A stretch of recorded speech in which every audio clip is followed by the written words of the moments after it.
नमस्कार. मी प्राध्यापिका वृषाली अशोक पवार, लोकनेते व्यंकटराव हिरे महाविद्यालय, पंचवटी, नाशिक. इयत्ता 11वी, शास्त्र, प्रकरण 8. प्रकरणाचं नाव आहे भारतातील दारिद्र्य.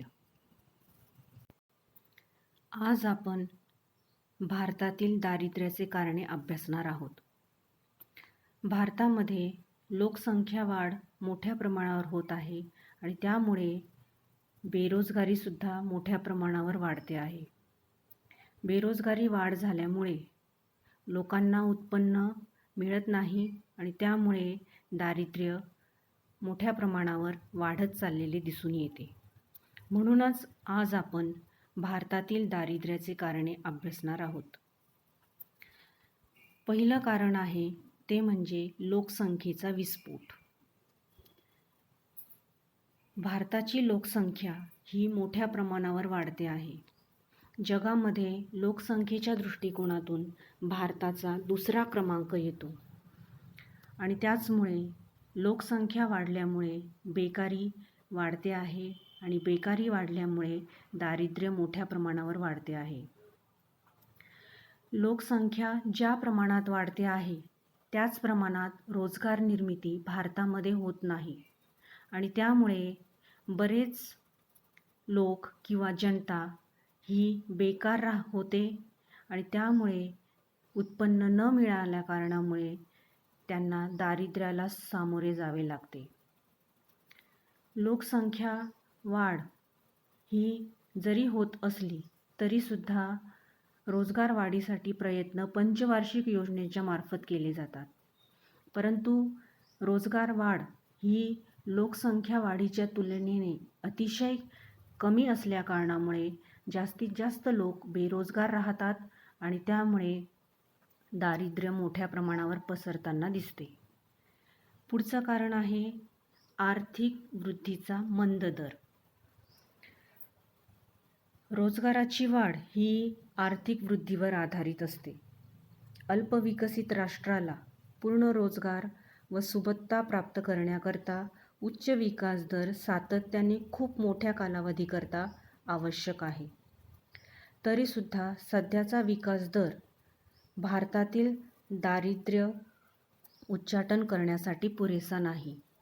शेती व औद्योगिक क्षेत्रातील मंद गतीने होणारी वृद्धी आणि राष्ट्रीय उत्पन्न व दरडोई उत्पन्नातील वृद्धी दर सुसंगत नाही.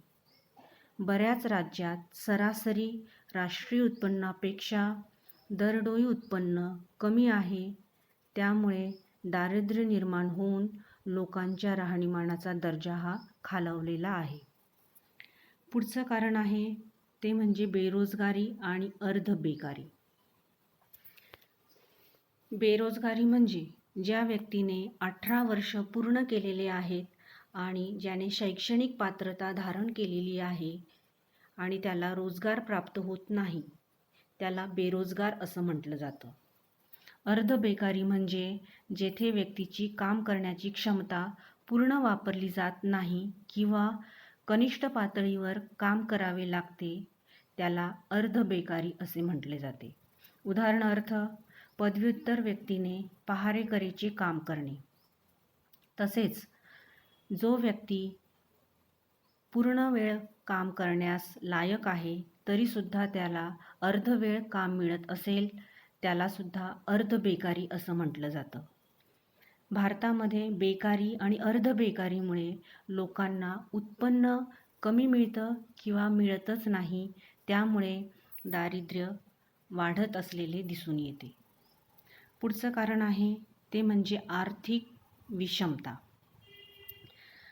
भारतामध्ये मोठ्या प्रमाणावर आर्थिक विषमता निर्माण झाल्यामुळे दारिद्र्याची व्याप्ती ही वाढत असलेली दिसून येते.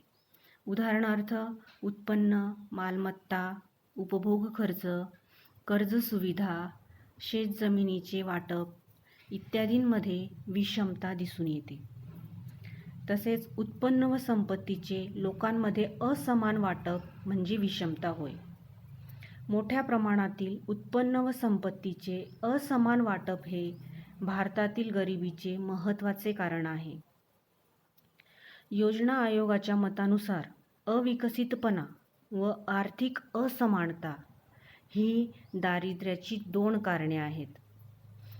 2001च्या जागतिक विकास अहवालानुसार 1997 मध्ये 20% श्रीमंत लोकसंख्येला राष्ट्रीय उत्पन्नाचा 46.1% भाग मिळत होता, तर तळागाळातील 20% लोकांना राष्ट्रीय उत्पन्नाचा फक्त 8.1% भाग मिळत होता.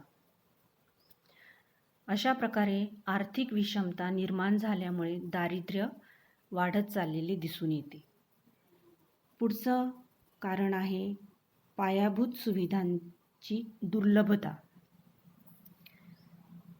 क्रयशक्तीच्या अभावामुळे ऊर्जा, वाहतूक, संदेशवहन, आरोग्य व शिक्षण इत्यादी पायाभूत सुविधा वापरता येत नाही. त्यामुळे दारिद्र्य जगणारे लोक अधिक दारिद्र्य होत असताना दिसून येते.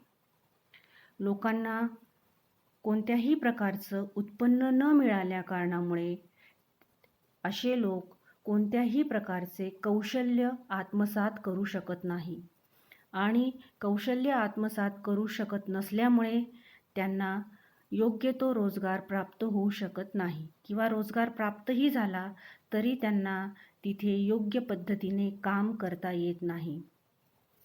या कारणामुळे किंवा पायाभूत सुविधांचा वापर करता न आल्यामुळे आपल्या देशामध्ये मोठ्या प्रमाणावर बेरोजगारी निर्माण होऊन दारिद्र्य मोठ्या प्रमाणावर वाढत असलेले दिसून येते.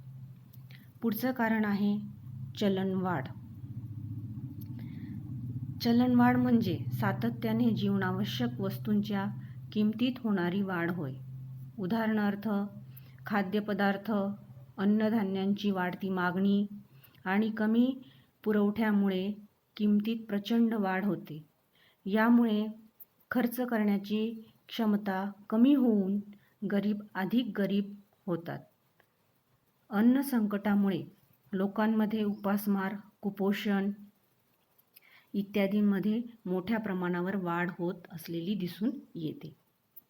भारतात आज जरी बघितलं तर लोकसंख्या प्रचंड वाढलेली आहे आणि त्या लोकसंख्या प्रचंड वाढीनुसार अन्नधान्यांचं उत्पादन होताना दिसत नाही आणि त्यामुळे मागणी जास्त आणि पुरवठा कमी या कारणामुळे मोठ्या प्रमाणावर जीवनावश्यक वस्तूंच्या या किमती वाढत असलेल्या दिसून येतात.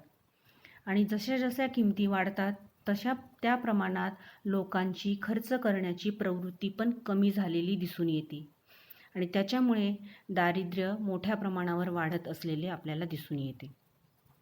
पुढचं कारण आहे ते म्हणजे प्रादेशिक असंतुलन. प्रादेशिक असंतुलन हे दारिद्र्याचे एक कारण आहे. वेगवेगळ्या राज्यांमध्ये व भूप्रदेशात असणारी असमानता म्हणजे प्रादेशिक असमतोल होय. भारतामध्ये मोठ्या प्रमाणात प्रादेशिक असमतोल दिसून येतो. पंजाब, हरियाणा, महाराष्ट्र यासारख्या राज्यांमध्ये सर्वंकष विकास दिसून येतो.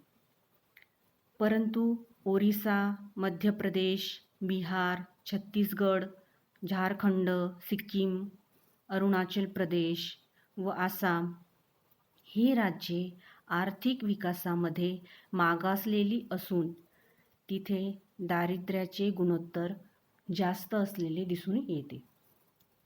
पुढचं कारण आहे दारिद्र्याचे दुष्टचक्र. आता हे जे दुष्टचक्र आहे ते आपल्याला त्याच्यावरून असं दिसून येतं की भारत हा गरीब आहे कारण तो गरीब आहे. गरिबीच्या दुष्टचक्राने भारतीयांना गरिबीच्या दुःखात अडकवले आहे. त्यामुळे कमी दरडोई उत्पन्न, कमी उपभोग व कमी बचत निर्माण होते व त्याचा परिणाम म्हणजे कमी उत्पादन, कमी रोजगार व कमी उत्पन्न होय.